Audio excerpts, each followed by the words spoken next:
I will be reciting addressed to the American Equal Rights Association by Francis E. Gage. We have been talking about the right to the ballot. We closed our argument at 3 o'clock today by a discussion whether the women of this country and the colored men of this country wanted the ballot. I said that it was a libel on the womanhood of this country to say they do not want it. And I repeat that assertion. Woman may say in public that she does not want it because it is unpopular and unfashionable for her to want it. But when you tell her what the ballot can do, she will always answer you that she wants it. Why do we want it?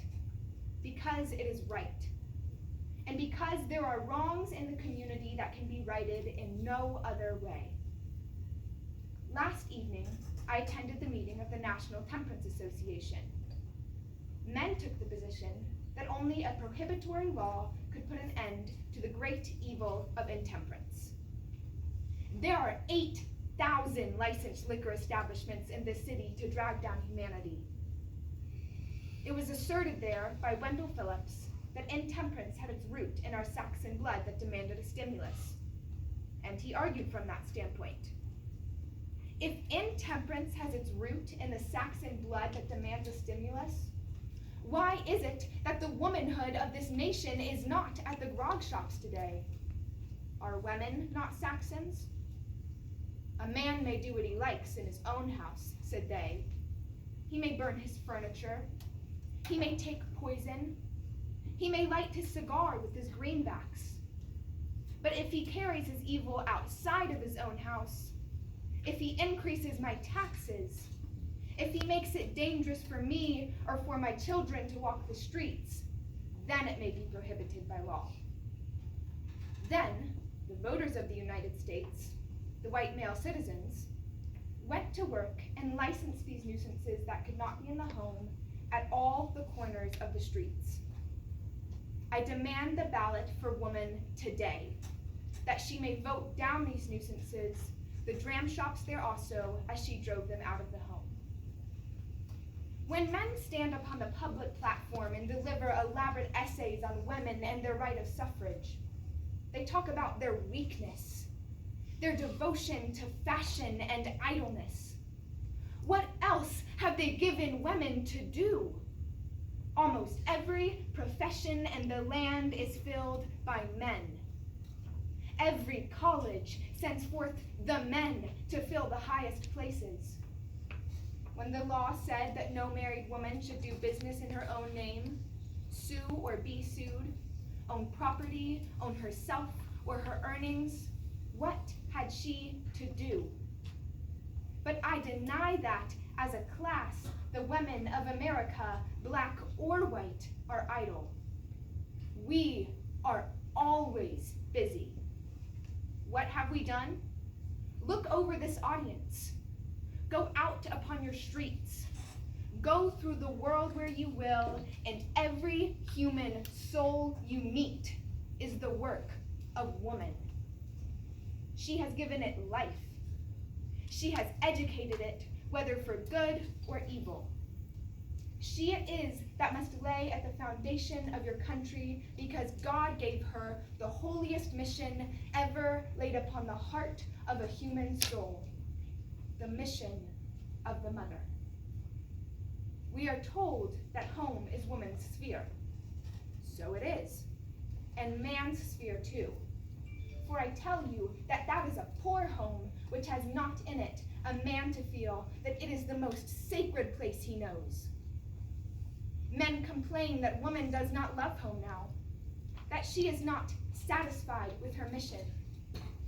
I answer that this discontent arises out of the one fact that you have attempted to mold 17 millions of human souls into one shape and make them all do one thing.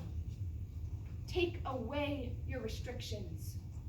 Open all doors. Leave women at liberty to go where they will. As old Sojourner Truth said 20 years ago at the first Women's Rights Convention in Ohio, leave them where God left them. with their inalienable rights.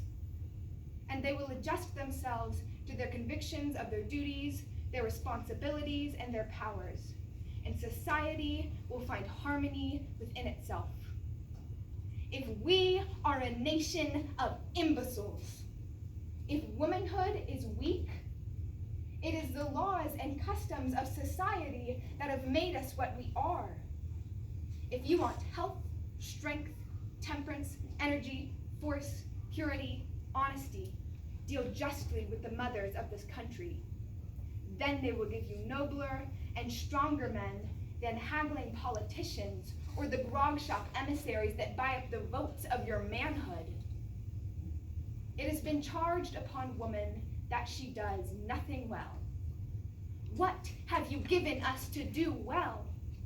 What freedom have you given us to act independently and earnestly? Give us education.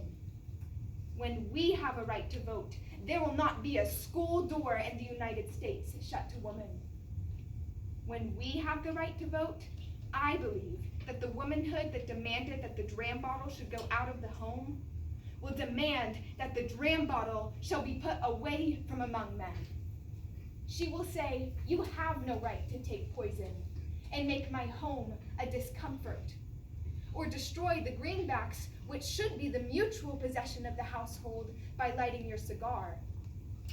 She will tell the world under the new regime that it is not the Saxon blood that demands a stimulant. But in the new morality, it will be just as wicked for a man to be drunken as for a woman to be drunken. As disreputable for a man to be licentious as for a woman to be licentious. As wicked and perverse for a man to go down to the lower depths of iniquity and folly as for a woman. Now, it is not so. One code of morality governs the voter, another woman. I ask the ballot not because of its individual advantage to myself, but because I know and feel that individual rights guaranteed to every citizen must harmonize the world if there is any power to do it this side of heaven. Thank you.